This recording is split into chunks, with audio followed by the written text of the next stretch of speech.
बिस्मिल्लाहिर्रहमानिर्रहीम। अस्सलाम वालेकुम प्ले ग्रुप क्लास इंग्लिश के लेसन में वेलकम बैक। ये टीचर्स, आज का जो लेटर है जिसको हम राइट करने की प्रैक्टिस करेंगे वो है द स्मॉल लेटर वाई और उसकी आवाज़ य को हम प्रैक्टिस कर रहे हैं। तो टीचर्स, चूंकि अब ये लेटर के फेस से फेमिलियर हो गए हैं तो आपने डिफरेंट न्यूज़पेपर कटिंग्स जो हैं स्पेशली इंग्लिश की वो बच्चों को देनी है, ताकि उसमें ये जितने ज़्यादा इस लेटर के फेस को आइडेंटिफाई करेंगे उतना ही आपको इस चीज़ का इंश्योर हो जाएगा कि now at least they know the letter by face. Writing की जो प्रैक्टिस है उसके ऊपर किताब में जितना मटेरियल है दैट मच इज ओके। अगर उनको विजुअली देख के उस लेटर की आवाज़ और उसकी शक्ल आपको बतानी आ गई है किसी और मीडियम पे, सैंड पे चूंकि फ्री हैंड बच्चे लिखते हैं वो रिलैक्स होकर लिखते हैं, पेंसिल को पकड़ के बच्चे थोड़ा सा स्ट्रेस में आते हैं। पेंसिल स्ट्रेस को अवॉइड करने के लिए जब हम डिफरेंट मीडियम्स देते हैं तो उस पर हमें ये इंश्योर करना होता है कि बच्चे को लेटर की साउंड के साथ रिकग्निशन हो गई है।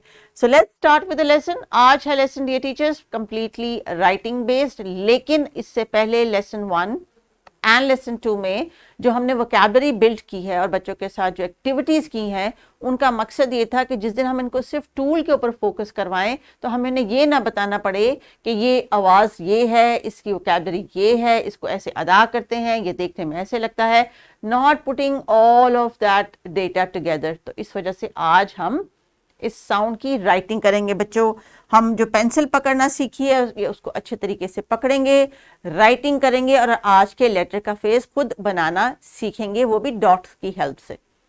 तो जनाब, स्क्रीन पे आपको कौन सा लेटर नजर आ रहा है? दिस इज द लेटर ल। No teacher, it is not the letter ल, it is the face of the sound य। Very good. देखा टीचर्स, बच्चों ने कितनी जल्दी पिक किया कि टीचर ने गलत बोल दिया। तो अगर बच्चों ने पिक कर लिया इसका मतलब है उन्होंने सीख लिया। और अब यही बच्चे मुझे बताएंगे कि इस लेटर की राइटिंग क्या मुझे सही तरह आती है या मुझे भूल गई। So let's try. Okay, I am going to practice writing the letter. Shall I write like this, going from this side? ऐसे लिखती हूं मैं वाई को, ऐसे लिखना चाहिए ये? नो टीचर, आपने जिस तरह मैंने आपको पहले बताया था आप उसी तरह प्रैक्टिस करेंगे। This is the starting point number 1। We go down slanting line, stop, then we come back up here and make another line. So teacher चूंकि ये भी इनिशियली प्रैक्टिस कर रहे हैं इसलिए हमको 2 स्ट्रोक्स की प्रैक्टिस करवा रहे हैं। वंस ये स्मूथ हो जाएंगे तो ये खुद ही उसको 1 स्ट्रोक में लिख लेंगे। अभी चूंकि लेटर की राइटिंग की प्रैक्टिस है इस वजह से we go by 2 strokes. Library corner की एक्टिविटी टीचर्स, बच्चों को एंगेज करने के लिए अभी भी अगर आपको डाउट है तो बच्चों से कहें कि लाइब्रेरी कॉर्नर से इसी साउंड का फ्लैश कार्ड लेके आए, not the vocabulary, the face of the sound, ताकि आपको पता चल जाए बच्चे वही जो कह रहे हैं उसी को ही वो बोल रहे हैं। तो राइटिंग की प्रैक्टिस बच्चों अब आपने करनी है मेरे साथ। ये इतना बड़ा य आपके बुक के पेज पे है या नहीं आपको नजर आ रहा है? This is the yellow colour का य। गुड। अभी आपने मेरे साथ इसके ऊपर मल्टीपल टाइम्स टीचर्स राइटिंग करवानी है। एटलीस्ट हर इस कैपिटल ये जो बड़ा सा साइज का लेटर है इसके ऊपर आपने एटलीस्ट 5 टाइम्स हर बच्चे से कहना है कि ट्रेस करे अपने टूल के साथ। So let's start. We start here from 1 and then we go to 2। याद है ना आपको? So let's follow 1 round going up and then we come down here. So teachers, अगर बच्चे एक स्ट्रोक में यहाँ जाके स्टॉप होते हैं फिर दूसरा स्ट्रोक लगाते हैं तो दैट इज टोटली एक्सेप्टेबल। इस एज और स्टेज पे अभी हम 4 लाइंस को नहीं फोकस करें, जो बेसिक शेप है उसकी अंडरस्टैंडिंग बच्चों को होनी चाहिए, रिकग्निशन होनी चाहिए।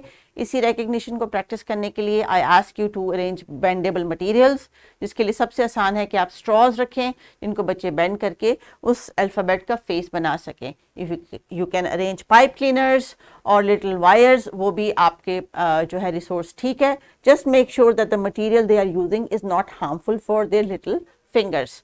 So please teachers carry on. आज के पेज की राइटिंग के बाद आपने इंश्योर करना है कि बच्चों को इस लेटर का फेस किसी भी मीडियम पे आप आवाज दें कि य का फेस दिखाओ बना के कैसा होता है, तो वो आपको बना के दिखा सके। घर के टास्क के लिए भी यही एक्टिविटी है और जो वर्कशीट है उसमें भी बच्चों ने थोड़ी थोड़ी डॉटेड सपोर्ट के साथ राइटिंग करनी है। टीचर्स अगर बच्चे इसको करने में घबराते हैं, अपसेट होते हैं या इन पे फोर्स करना पड़ता है कि इसको लिखो, तो इसका मतलब है कि दे आर नॉट विलिंग, और जिस चीज़ पे छोटे बच्चे विलिंग ना हो उनको प्रेशर के साथ नहीं कराया जाता। और ये पूरी दुनिया में ऐसे होता है कि बच्चे को उसकी विल के ऊपर छोड़ा जाता है, जो वो करना चाह रहा है, जिस तरीके से करना चाह रहा है, जिस वक्त करना चाह रहा है, उसको उसी तरह ही हमने ग्रूम करना होता है। लेकिन इस बात का ख्याल रखे कि जो वो चाह रहा है क्या वो सही है या गलत है, इसको हमने एज एन एडल्ट सुपरवाइज करना होता है। आज का जो हमारा टास्क था टीचर्स कि इस लेटर को राइट करके इसको लिखने की खूब अच्छी प्रैक्टिस कर लें बच्चे, और फिर ये कोशिश करें कि जब बच्चों ने एक्टिविटीज़ करनी है घर जाके, तो आज के लेटर से रिलेटेड जो वोकैबुलरी इन्होंने सीखी है, जो राइटिंग की स्किल इन्होंने सीखी है, जो पोएम सीखी है, वो सब इनको आहिस्ता आहिस्ता आ जाए, क्योंकि जो पोएम है, ये जो स्टोरी है, जो वोकैबुलरी है, ये सब इनकी असेसमेंट का हिस्सा है।